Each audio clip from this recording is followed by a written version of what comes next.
ফুলি, বাতাসে যে গতি, আজ রাতে মনে হয় আর রক্ষা নেই। তালের উপরে বাসটা নড়বড়ে হয়ে গেছে। যদি এই তুফানে উড়ে যায় তাহলে আমরা দাঁড়াবো কোথায়? তুমিও তো ভেবো না তো, সৃষ্টিকর্তা যা করেন ভালোর জন্যই করেন। তুমি বরং টুনটুনিকে একটু দেখো, মেয়েটা ভয়ে কেমন সেদিয়ে যাচ্ছে। ওর গায়ে কাঁচাটা ভালো করে টেনে দাও। ভাববো না, কাল থেকে ঘরে এক মুঠো চাল নেই। মেয়েটা দুপুরে শুধু বাতের ফ্যান খেয়ে আছে। তার উপর এই ঝড়, নৌকাটার তলা ফেটে চৌচির। মহাজন সাপ জানিয়ে দিয়েছে, পুরানো ঋণ শোধ না করলে 1 টাকাও দেবে না। আমরা খাবো কি? আর এই ঘরই বা টিকবে কি করে? আমার তো মনে হচ্ছে আজ রাতেই সব শেষ হয়ে যাবে। শোনো, মরণ তো মানুষের হাতে নেই, আর অভাব তো আমাদের নিত্যদিনের সঙ্গী। তাই বলে কি ভেঙে পড়লে চলবে? নৌকাটা সারানো দরকার বুঝলাম, কিন্তু জানের চেয়ে তো আর নৌকা বড় নয়। দাদা, খুব খিদে পেয়েছে, ভাত খাবো। শুনলে ফুলি, মেয়েটা ভাতের জন্য কাঁদছে। আমি কেমন বাবা, সন্তানের মুখে এক মুঠো ভাত তুলে দিতে পারি না? আমার মরে যাওয়াই ভালো। চুপ করো তো, ওসব অলক্ষণে কথা মুখে এনো না। সততা আর ইমান থাকলে সৃষ্টিকর্তা কখনো তার বান্দাকে না খাইয়ে মারেন না। তুমি ভেঙে পড়লে আমি কার মুখে তাকিয়ে সাহস পাবো? ঘরে সামান্য চাল ভাজা আর একটু গুড় আছে, আমি দিচ্ছি। তুমি টুনটুনিকে খাইয়ে দাও। চাল ভাজা? তুমি কোথেকে পেলে? আমি তো জানতাম ঘরে কিচ্ছু নেই। আমি আমার ভাগের চালটুকু খাইনি, জানতাম মেয়েটার রাতে খিদে পাবে। তুমি একটু বসো, আমি নিয়ে আসছি। মনে হয় খুব কাছে কোথাও পড়লো। ফুলি, উত্তরে কোণে পানি পড়ছে, পাতাটা ভিজে যাচ্ছে, জলদি সরাও। আমি দেখছি, তুমি দরজার খিলটা ভালো করে চেপে ধরো। বাতাস যে ধাক্কা দিচ্ছে, মনে হচ্ছে দরজা ভেঙে ডাকাত ঢুকবে। ডাকাত এলেও আজ আমাদের কিছু নিতে পারবে না। নিঃস্ব মানুষের আবার ডাকাতের ভয় কি?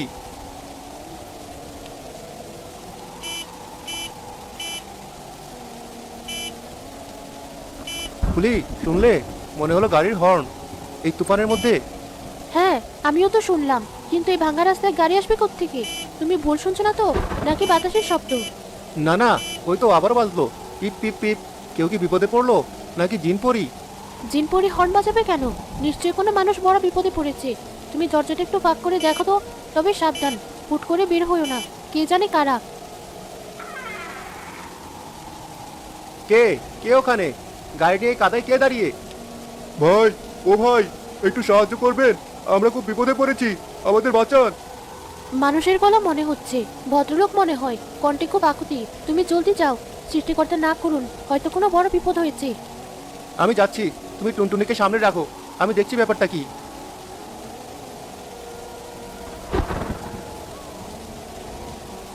আসুন সাহেব, ভেতরে আসুন। মাথা নিচু করে ঢুকুন। ঘরটা খুব ছোট, সাবধানে, চৌকাটে পা লাগবে। আজম চৌধুরী এবং তার স্ত্রী নোরা কাক ভেজা হয়ে কাঁপছেন। তাদের পরনে দামি পোশাক, কিন্তু এখন কাদার পানিতে একাকার। ভাই, অসংখ্য ধন্যবাদ। আমরা আসলে রাস্তা ভুল করে শর্টকাট নিতে গিয়েছিলাম। হঠাৎ গাড়িটা কাদায় ডেবে গেল, স্টার্টও বন্ধ হয়ে গেল। এমন ঝড় উঠলো যে মনে হলো গাড়িটা উল্টেই যাবে। আমাদের মনে হচ্ছিল আজ আর বাঁচবো না। আশেপাশে কোনো বাড়ি ঘরে চোখে পড়ছিল না। আপনার জরাজীর্ণ ঘরের আলোটুকু দেখে মনে হলো যেন প্রাণ ফিরে পেলাম। ভাই, আপনি না থাকলে আজ আমরা মরেই যেতাম। ও মা, আপনারা তো একেবারে ভিজে গেছেন। ঠান্ডা লাগলে তো নিউমোনিয়া হয়ে যাবে। আপা, আপনি এদিকে আসুন, এই ভেজা কাপড় বেশিক্ষণ গায়ে রাখা যাবে না। কিন্তু বোন, আমার তো চেঞ্জ করার মতো কোনো কাপড় সাথে নেই। লাগেজ সব গাড়ির পেছনে। আর যা অবস্থা, ওখান থেকে বের করা সম্ভব না। গাড়িটা পুরো হেলে আছে। কোনো চিন্তা করবেন না আপা, আমার খুব দামি কাপড় নেই, তবে একটা পরিষ্কার সুতির শাড়ি আছে, ধোয়া, একদম শুকনো। আপনি ওটাই পরে নিন। গরিবের কাপড় বলে ঘৃণা করবেন না তো? ঘৃণা? বোন, তুমি আজ আমাকে আশ্রয় দিচ্ছ, এটাই তো অনেক। এই ঝড়ের রাতে তোমার এই শাড়ি আমার কাছে এখন বেনারসির চেয়েও দামি। দাও বোন, দাও, আমি কৃতজ্ঞ। সাহেব, আমার তো লুঙ্গি ছাড়ার কিছু নেই। আপনি যদি কিছু মনে না করেন, আমার একটা গেঞ্জি আর শুকনো লুঙ্গি আছে, ওটা পরতে পারেন। গেঞ্জিটা একটু পুরনো, তবে পরিষ্কার। ভাই, তুমি আমাকে সাহেব বলো না, আমার নাম আজম। আজ তুমি আমার যে উপকার করলে তা আমি জীবনেও ভুলবো না। দাও ভাই, লুঙ্গিটাই দাও। যান বাঁচানো এখন আসল, আভিজাত্য দিয়ে তো আর শীত যাবে না। আপনারা শহরে থাকেন, কত আরামে থাকেন। আজ আমাদের এই ভাঙা ঘরে আপনাদের খুব কষ্ট হচ্ছে, তাই না আপা? বৃষ্টির ছাট আসছে, বসার মতো ভালো জায়গাও নেই। আমি খুব লজ্জিত। বিশ্বাস করো ফুলি, আজ গাড়ির ভেতর আমাদের যে ভয় করছিল, তোমার এই ঘরে ঢুকে মনে হচ্ছে মায়ের কোলে এসেছি। শহরের বড় দালানেও এমন শান্তি আর নিরাপত্তা সবসময় পাওয়া যায় না। তোমার মনটা অনেক বড় বোন। ঘর ছোট হতে পারে, কিন্তু তোমাদের দিলটা অনেক বড়। ঠিক বলেছো নোরা। ভাই সোহাগ, তোমরা এই নির্জন জায়গায় থাকো কি করে? আর তোমাদের সংসার চলে কিভাবে? আর বলবেন না ভাইজান, আমি জেলে নদীতে মাছ ধরি, কিন্তু কপাল খারাপ, নৌকাটা ফেটে গেছে। হাতের টাকা নিয়ে যে সারাবো, আজ কয়েকদিন মাছ ধরতে পারিনি। খুব কষ্টে দিন কাটছে। মহাজনও টাকা দেওয়া বন্ধ করে দিয়েছে। তাই নাকি? খুবই দুঃখজনক। আচ্ছা, তোমাদের ঘরে কি খাবার কিছু আছে? সত্যি বলতে কি, সকাল থেকে আমরাও কিছু খাইনি, পেটে খুব ক্ষুধা।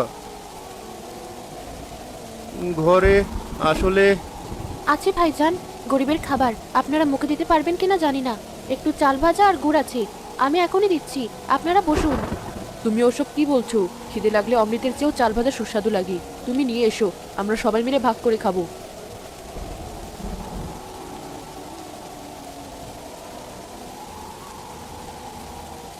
আহ, বিশ্বাস করবেন না ভাই, এত স্বাদ আমি বড় বড় 5 স্টার হোটেলেও পাইনি। খাঁটি গুড়ের স্বাদই আলাদা। সোহাগ ভাই, তুমি খাচ্ছ না কেন? জি ভাইজান, আপনারা খান, আমার পেট ভরা আছে। বাবু, তুমিও আসো, আমাদের সাথে খাও। ফুলি, তুমিও বসো, তোমরা না খেলে আমরা খাবো না। আমি বুঝতে পারছি তোমাদেরও খাওয়া হয়নি। না পা, সত্যি বলছি। না ফুলি, মিথ্যে বলো না, তোমার চোখ বলছে তুমি ক্ষুধার্ত। তোমাদের মুখের দিকে তাকিয়ে বুঝছি তোমরাও অভুক্ত। এসো, আমরা এক পরিবারের মতো একসাথে খাবো। এসো বোন, আমার পাশে বসো। আজ আমরা কেউ মেহমান না, সবাই বাড়ির লোক। সবাই অল্প অল্প করে খেতে শুরু করলো। খাবারের পরিমাণ কম হলেও তৃপ্তি অনেক। সোহাগ ভাই, তোমার এই অবস্থা দেখে আমার খুব খারাপ লাগছে। নৌকাটা সারাতে কত টাকা লাগতে পারে? তা প্রায় 1,000-5,000 টাকা লাগবে, কিন্তু অত টাকা আমি কোথায় পাবো? মহাজন তো মুখ ফিরিয়ে নিয়েছে। ভাবছি নৌকাটা একেবারে অকেজো হয়ে গেলে না খেয়ে মরতে হবে। অন্য কাজ তো জানি না। সৃষ্টিকর্তাই ভরসা, তিনি মুখ দিয়েছেন যখন আহারও দিবেন। আপনারা ওসব নিয়ে চিন্তা করবেন না। আজকের রাতটা তো কাটুক, আপনারা নিরাপদে আছেন, এটাই শুক্রিয়া। ফুলি, তুমি সত্যি এক অসাধারণ নারী। এত অভাবের মধ্যেও তোমার এই মনোবল আমাকে মুগ্ধ করেছে।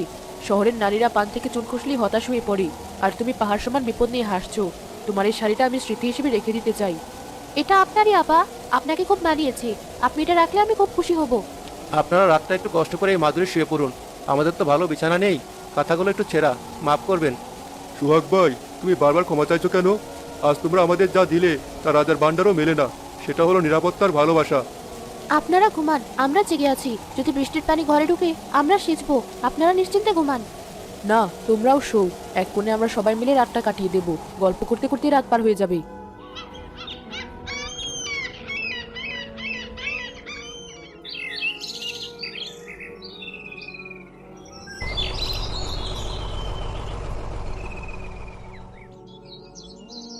সুহাগ ভাই, কাল রাতে তোমরা আমাদের জন্য যা করেছো তার ঋণ শোধ করার সাধ্য আমার নেই। তবুও ওই টাকাটা রাখো। এখানে 10,000 টাকা আছে, তোমার নৌকাটা সারিয়ে নিও আর সংসারের জন্য কিছু বাজার করো। না না ভাইজান, চিচি, ও টাকা আমি নিতে পারবো না। কেন ভাই? টাকাটা তো আমি তোমাকে ছোট ভাই হিসাবে দিচ্ছি, এটা কোনো ভিক্ষা নয়। ভাইজান, মাফ করবেন। বিপদে মানুষকে আশ্রয় দেওয়া মানুষের ধর্ম। আমি যদি এর জন্য টাকা নিই তবে আল্লাহর কাছে কি জবাব দিব? আমার সততা আর আতিথেয়তা বিক্রি হয়ে যাবে। আমার বাবা বলতেন, মেহমান হলো আল্লাহর রহমত, রহমত বিক্রি করা যায় না। আপনারা নিরাপদে বাড়ি ফিরে যান, তাতে আমাদের শান্তি। ফুলি, তুমি তোমার স্বামীকে বোঝাও, তোমাদের এখন টাকার খুব দরকার। টুনটুনির মুখের দিকে তাকিয়ে অন্তত নাও। আপা, আমার স্বামী ঠিকই বলেছেন। আপনাদের বিপদে পাশে দাঁড়াতে পেরেছি, এটাই আমাদের পরম পাওয়া। টাকা নিলে এই সম্পর্কের পবিত্রতা নষ্ট হয়ে যাবে। আমরা গরিব হতে পারি, কিন্তু লোভী নই। টুনটুনির রিজিক সৃষ্টিকর্তা অন্য কোথাও রেখেছেন নিশ্চয়ই। নোরা, দেখেছো অভাবের তাড়নায় মানুষ যেখানে সামান্য টাকার জন্য কত নিচে নামে, সেখানে এরা। আমি বাকরুদ্ধ। ফুলি, আমি তোমাকে বোন ডেকেছি। বোনের উপহার হিসেবে ওকে কিছু নেবে না? বোন হিসেবে আপনার দোয়া চাই আপা, আর টুনটুনির জন্য দোয়া করবেন। ও যেন মানুষের মতো মানুষ হয়। আর কখনো যদি এই পথ দিয়ে যান, একবার ওকে দিয়ে যাবেন, তাতেই হবে।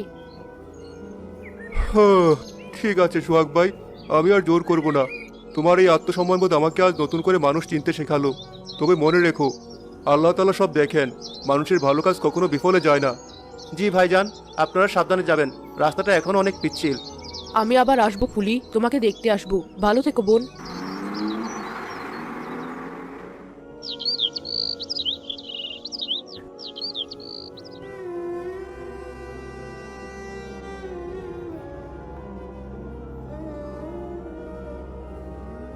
ওভাবে মন খারাপ করে বসে থেকো না, চলো বাড়ি যাই, সন্ধ্যা হয়ে আসছে।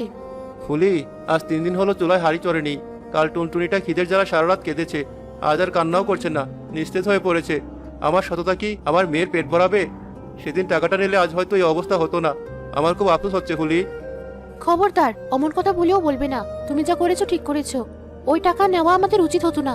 শয়তান তোমাকে ধোঁকা দিচ্ছে। ধৈর্য ধরো, আল্লাহ নিশ্চয়ই কোনো ব্যবস্থা করবেন। ধৈর্য তো ধরলাম, কিন্তু আর কত? নৌকাটা তো আর ভাসানো যাবে না। আজ ভাবছি শহরে গিয়ে দিনমজুরের কাজ খুঁজবো, ইট ভাঙবো, মাটি কাটবো। কিন্তু জেলের রক্ত কি ওসব কাজে সায় দেবে? যদি তাই কপালে থাকে তবে তাই হবে, কিন্তু মাথা নিচু করো না। তুমি সৎ ছিলে, সৎ আছো, এটাই তোমার সবচেয়ে বড় সম্পদ। পুলি, দেখো তো, ওটা কি সেই গাড়িটা না? সাথে ওটা কিসের ট্রাক? হ্যাঁ, তাই তো মনে হচ্ছে। ওই তো নুরা আপার আজম ভাই নামছেন, দেখো দেখো।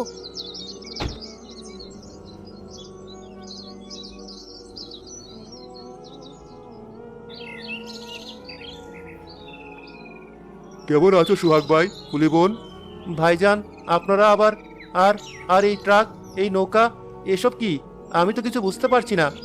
সেদিন তোমরা টাকা নাওনি, আমাদের খুব লজ্জা দিয়েছিলে, কিন্তু আমরা কি এতই অকৃতজ্ঞ যে তোমাদের ওভাবে ফেলে রাখবো? সারা রাত আমি ঘুমাতে পারিনি তোমাদের কথা ভেবে। সুহাগ ভাই, সেই দিন যাওয়ার সময় আমি তোমার চোখে বাসা পড়েছিলাম। আমি দেখেছি তুমি তোমার ওই ভাঙা নৌকাটার দিকে কেমন অসহায়ভাবে তাকিয়েছিলে। তুমি টাকা নাওনি, সেটা তোমার সততা।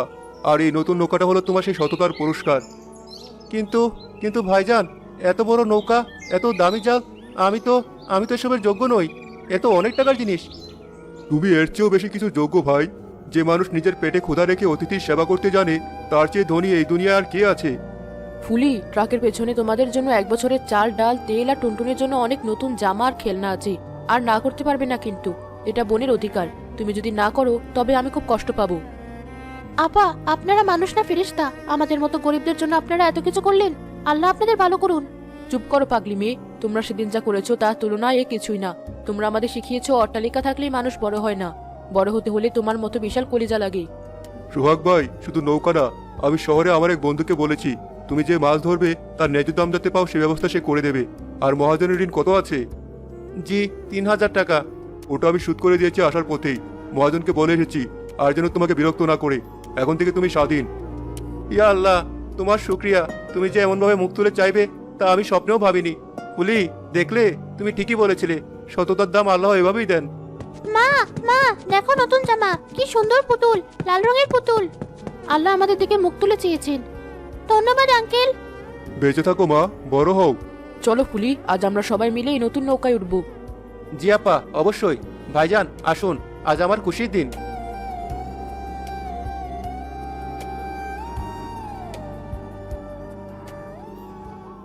এমন মজার মজার গল্প দেখতে আমাদের চ্যানেলকে সাবস্ক্রাইব করতে ভুলবেন না।